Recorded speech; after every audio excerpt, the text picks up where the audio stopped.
Hi guys, welcome back to my channel. If this is the first time you've seen this face, hello, my name is Topsy. If you're a returning subscriber, thank you for coming back. So today I'm going to be doing a review of the Nars Foundation, the new one that just came out. What's it called? The Nars Radiant Longwear Foundation. Looks like that. I'm sure a lot of you have seen quite a few reviews on this, so I just thought, why not try it out? I'll give you a bit of history with Nars. I did buy one foundation from them, my very first foundation, which was the All Day Luminous one. I didn't have a good experience with that one. I have oily combination skin, so yeah, I didn't really enjoy that foundation because it just didn't keep my oil at bay.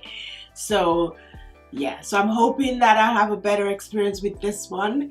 This is not a first impression. I have been testing out this foundation. I have used it 3 times now. I have my mind set on, how I feel about the foundation by now. So what I'll do today is I would show you how the foundation looks on my skin. I can't do a wear test for you guys, I'm afraid, because the way my schedule is set up, it's just not something that is feasible for me at the moment. But like I said, I have tried it out for 3 days and I know how long it wears, so I will be able to sort of share that information with you in this video. I'm going to go on to basically reading out the claims of this foundation for you. So this foundation is supposed to be a long wear foundation. It's supposed to be a 16-hour foundation that stays turned on by the power of radiance. This is according to their website. It's supposed to be untraceable, unstoppable, like anything else. It's supposed to be lightweight. The formula is infused with raspberry apple and watermelon extracts, which is supposed to help smooth and improve the look of your skin instantly, and also over time brings out radiance. It's supposed to wear for longer, stay stronger, and it's supposed to look better with each hour. It's supposed to be transfer resistant, sweat resistant, fade resistant, non-drying. It's paraben free, alcohol free, oil free, fragrance free, dermatologist tested, and it's non-comedogenic. I have no idea what that means, but yeah, those are, in black and white, sort of on paper, what this foundation is supposed to do for us. So, let me not talk too long. Let's just basically get on to testing it on. The color that I chose in this foundation is Macao. This foundation cost me £35. I do live in the UK. This foundation comes in 33 shades. And yeah, I didn't get matched in the store, as you guys know. I don't know if you know, but if you've been watching my videos for a while, you know that I live too far away to get tested for any sort of foundation. So I always sort of do research online and sort of try and match myself as close as I can. So this Macao is a color that I felt would be the shade for me. So yeah, so that's what we're gonna do. So let's get to it. Give it a good shake. It does come with a pump, which is good. My face is actually primed, and my face is primed. Don't know what the and was, but yeah. So I'm just gonna put 3 pumps. I normally do 3 pumps with every foundation that I use. That is just me. So we've got to do right off the back. I'll tell you that this foundation has it's very thick in consistency. As you can see, it's not runny at all. Not at all. It's not runny. It's very thick.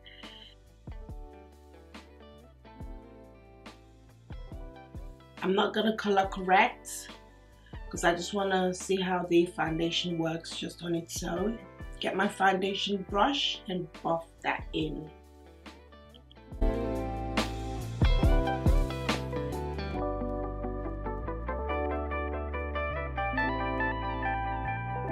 So like I always do with every foundation that I wear, once I've sort of blended it out, or I've buffed it in with the brush, I tend to go with my beauty blender just to further sort of blend the foundation in. So I'm gonna do And this is the Real Techniques blending sponge. Just gonna tap that into the skin. So this is nothing unusual from what I do on, you know, with my foundations. So this is how the foundation is looking. I'll come a bit closer.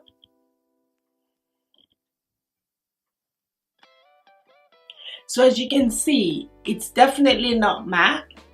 It's as sort of like a, you can see sort of like this radiant, luminous sort of finish. This foundation is definitely, I'd say medium to full coverage. I guess you can always build it up.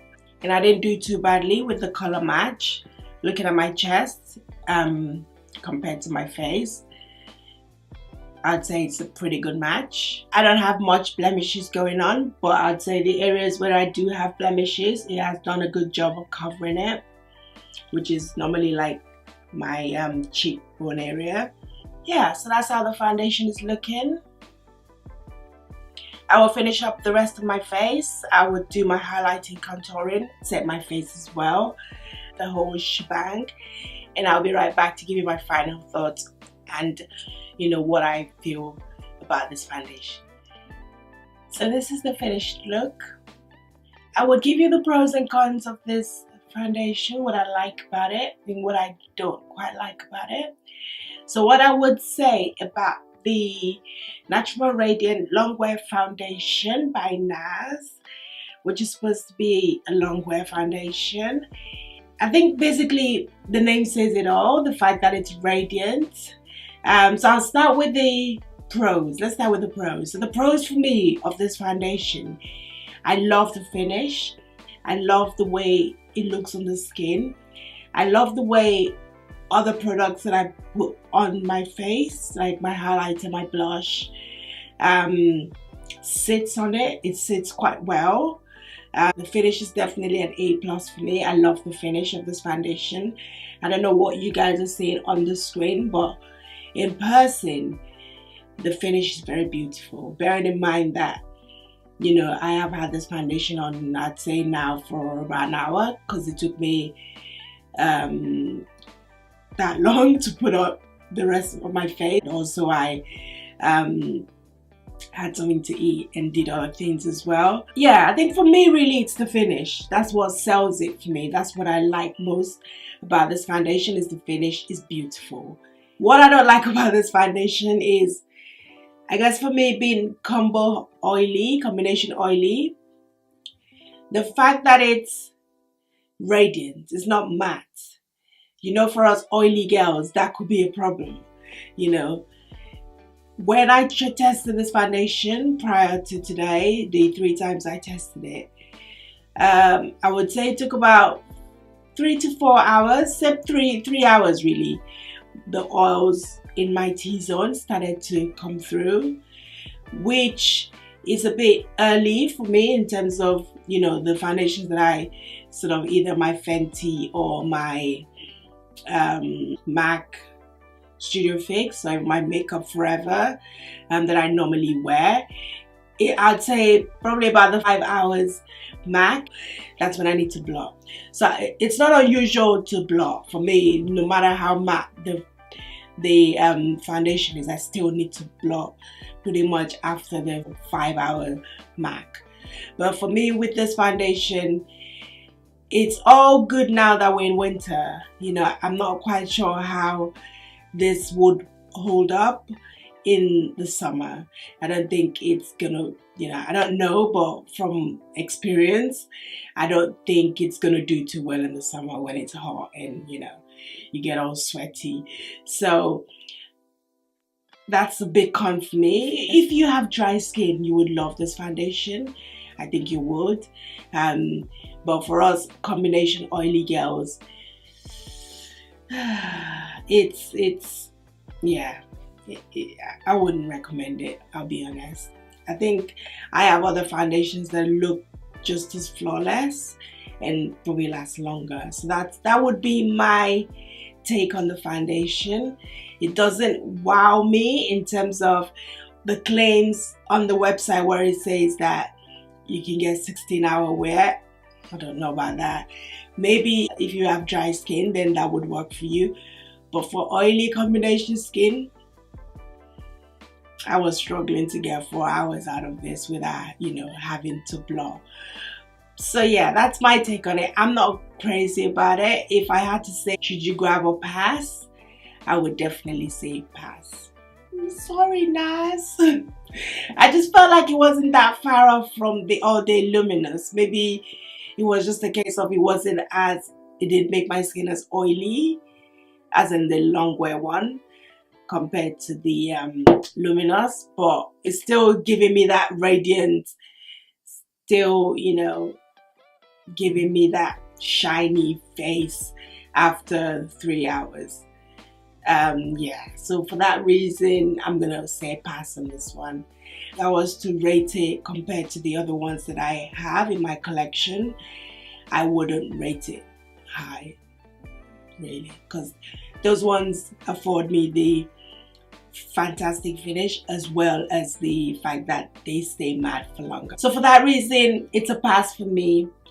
Yeah, so I'm still waiting for Nars to come out with a foundation where it really is like a matte foundation, because those are the kind of foundations that I sort of gravitate towards. So anyway, I hope that review was helpful for you. If you enjoyed this video, give it a thumbs up. If you're not subscribed to my channel, please hit that subscribe button down below. Would love to have you on board. Thank you so much for taking the time out to watch this video. I will catch you guys in another video very soon. Take care, guys. Bye.